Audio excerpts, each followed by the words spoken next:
is. So this is another resource as you look to find assignments, and then we have this one, that type of assignment, different things that you can use. So again, it's just libguides.usmu.edu/geneva.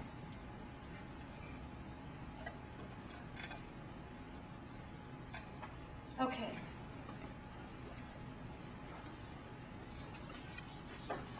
Considering it's after lunch and the blood has gone into our stomach to help digest our food, it's going to be interesting, but I think that we are going to create some of our best works of art, for lack of a better analogy, this afternoon. Great assignments. And we're going to start that with looking at some syllabus examples. In your packet, there is a lavender sheet and an orange sheet.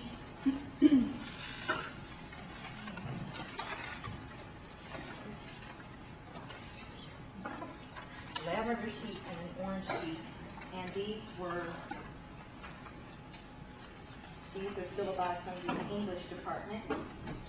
And what I wanted to do is to just kind of give you an example of what can maybe be done when you look at your syllabus through an information literacy lens. And now that we've gone through this today, I think it's going to be easier for you to kind of pick up on these things in new ways, to see what is already there, and also to see where there might be gaps where things can be enhanced a bit. The green underlinings, the first one we're going to take is Tony's English 105, the lavender sheet. And the green indicates where there are already information literacy ideas or activities embedded, and then the yellow are suggestions. So you notice in the beginning, she has things talking about a thesis, and really, this is just an introduction, and she talks about secondary sources, but I did highlight those because since she will be talking about those things throughout the semester, there are things that she could do, like if they were doing a thesis in the ARC assignment research calculator, on the left-hand side there was something about doing a thesis. So it might be that you embed a piece of that at the point at which they have to do that. But that idea, that concept is already there. Down in the learning goals, she has students will read, write, listen, speak, communicate, and reason, but they will also research in the field of English studies. So it's something that's why when we went through the exercise this morning to talk about what you already embed, some of it is there, it's just not made explicit, because most of you have some sort of research component to your syllabi, or some information literacy component. It's just making it explicit. On page 2, more of her learning outcomes. She has becoming familiar with some of the ways that scholars engage in literary analysis and how they shape, support their arguments by reading literary scholarship and criticism, discussing it in class, and then integrating it, and I put next to that synthesis. And then I added an additional learning outcome, learning to use effective methods and learning goals. Learning to use effective methods and techniques of information gathering, evaluation, and presentation. And I could have put evaluation, synthesis, and presentation, communication. Down in her actual learning outcomes, you can see that they will be engaged in activities that will increase their information literacy with a research essay and annotated bibliography. They'll be required to look for and utilize primary and secondary sources. They have to be able to cite correctly using the MLA style and know the difference between quotation and plagiarism. So all of those are right there. And then On the next page, in green, at the very bottom of your class assignments, she talks a little bit about the research that they will be doing. So that's there. It's just that now she can see if there are any more appropriate assignments or saying something in class, adding to the lecture that can help them to understand that piece of it. On the next page, she talks about the research paper and when it's due. And I just added in yellow, before beginning the research paper assignment, complete the assignment research calculator to obtain a plan for locating and evaluating resources and running the paper with the deadline. Something like that. But something to help them utilize their resources, because from the other side of the reference desk, as librarians, we know that people come to the desk literally 1 or 2 days before the paper is due, and they actually think that they can do something with that. And while you have that, what is that, fight or flight where you get your adrenaline rush, I mean, how many of those do you really want? So this kind of helps them to manage and organize their time and their resources. In terms of the annotated bibliography, I just put a note here that inherent in this assignment is locating and evaluating articles to select the most appropriate and relevant ones. Also, synthesis is required for writing the annotation, so the information literacy aspects could be teased out a bit when you do the directions. So,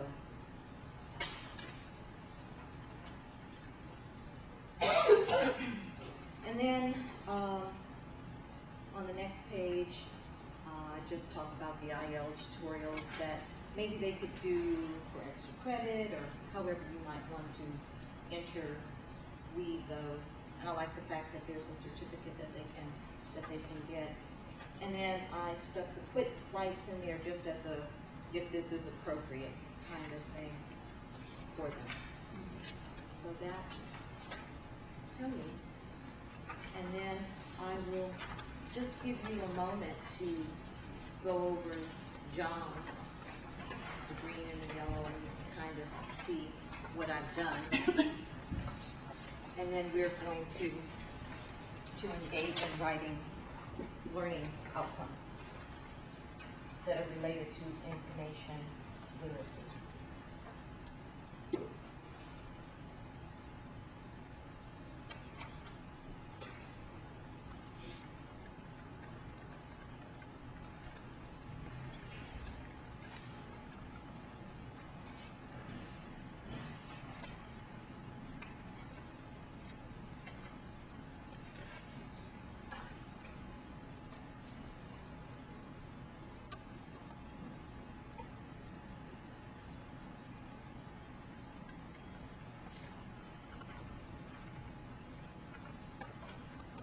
Is kind of one of the first steps that we will be doing, just taking a critical look at your syllabus and seeing where you can add those kinds of things into it.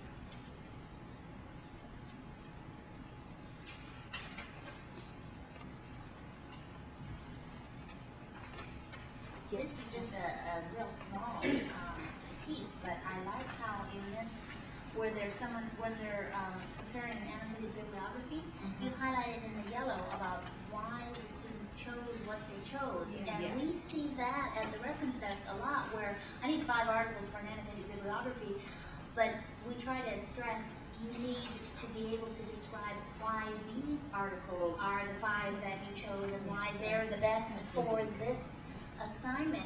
And that's a new concept, I think, to some of the students. What page are you on? I'm on the page, the orange one, page 4, where proposal and annotated bibliography. And it's just a simple little why you chose them, but I think that just is such an important concept for them to be able to describe why they felt that that was valuable for that assignment. It's part of evaluating what you're looking for and why it works for that particular assignment. And the nice thing is that actually that's started in writing. I mean, that you can incorporate that right into the paper, so it gets them writing the paper very early.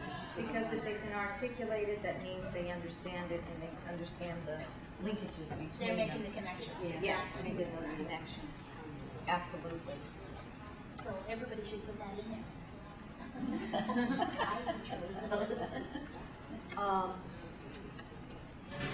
Any questions or comments about those two examples?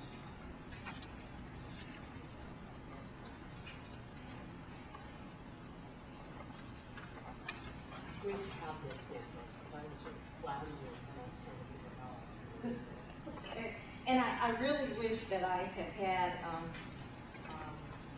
another, I did both from English. It would have been nice to have either nursing or a psychology, but We were late.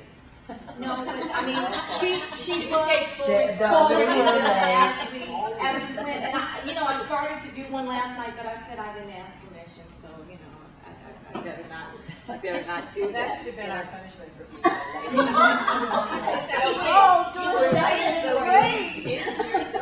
It's just like with the person who leaves the room, then they get all the work pushed on them. Okay, I should have thought that. Now we're going to look at activity 3B, the workshop where we're looking at learning objectives or outcomes and assignments.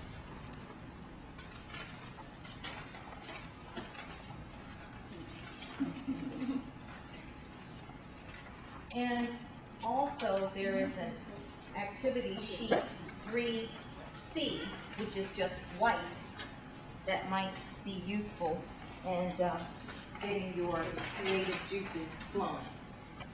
What it says here, review the course description section of your syllabus. Identify an appropriate place to add an information literacy outcome. Write wording to be included in your syllabus. I believe it was in Tony's that I added a learning goal, kind of at the end of them. Most of the ones that I had a chance to read had learning outcomes. Everybody had learning outcomes, but it would just be another one that pertains to the research and information literacy piece of it. And on the white sheet of paper,